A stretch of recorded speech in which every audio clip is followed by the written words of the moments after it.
नमस्कार, स्वागत है आपका हमारे चैनल द केएन न्यूज़ पर और मैं हूं आपके साथ अलका तिवारी। भारत की सबसे बड़ी एजुकेशन टेक्नोलॉजी कंपनियों में शुमार बायजूस एक बार फिर सुर्खियों में है, लेकिन इस बार वजह कुछ ज्यादा ही चौंकाने वाली है।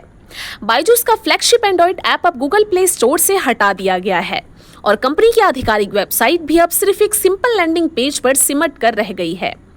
मीडिया रिपोर्ट्स के अनुसार बायजूस द्वारा अमेज़न वेब सर्विसेज को अपना बकाया भुगतान न करने के कारण ये कार्रवाई की गई है।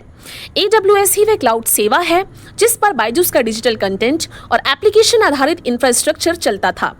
बकाया राशि न चुकाने की वजह से AWS ने कंपनी की सर्विस को सस्पेंड कर दिया, जिसके चलते न सिर्फ ऐप को बंद करना पड़ा बल्कि वेबसाइट की भी फुल फंक्शनलिटी ठप हो गई।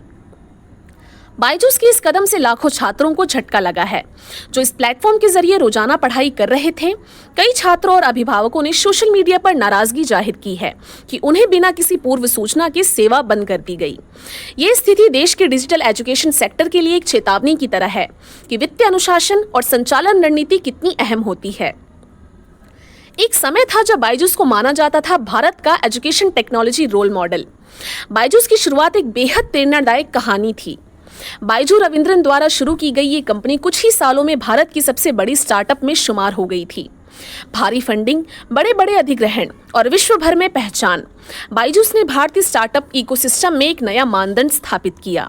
लेकिन अब वही कंपनी भारी कर्ज, विवादित कॉर्पोरेट गवर्नेंस और संकटग्रस्त फंडिंग की वजह से बिखरती नजर आ रही है। विशेषज्ञ मानते हैं कि ये एक बहुत संकटपूर्ण मोड़ है, लेकिन ये अंत नहीं है। अगर कंपनी वक्त रहते फैसले लेती है तो कुछ संभावित उपायों के साथ ये सुधर सकता है।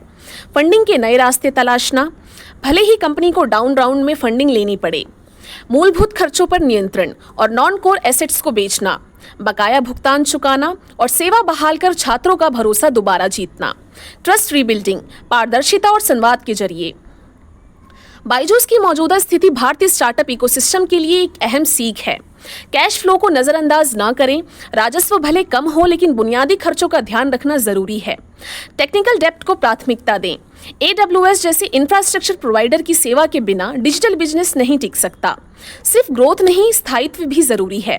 बेतहाशा विस्तार से ज्यादा जरूरी है टिकाऊ विकास।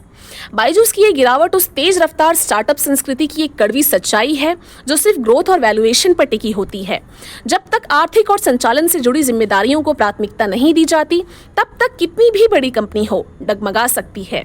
अब देखना ये है कि क्या बायजूस इस मुश्किल समय से उभर कर दोबारा खड़ा हो पाएगा या देश के सबसे बड़े स्टार्टअप फेलियर में तब्दील हो जाएगा। द केएन न्यूज़ आपकी राय जानना चाहता है। क्या बायजूस इस संकट से उभर सकता है? क्या छात्रों को दूसरा भरोसेमंद विकल्प मिलेगा?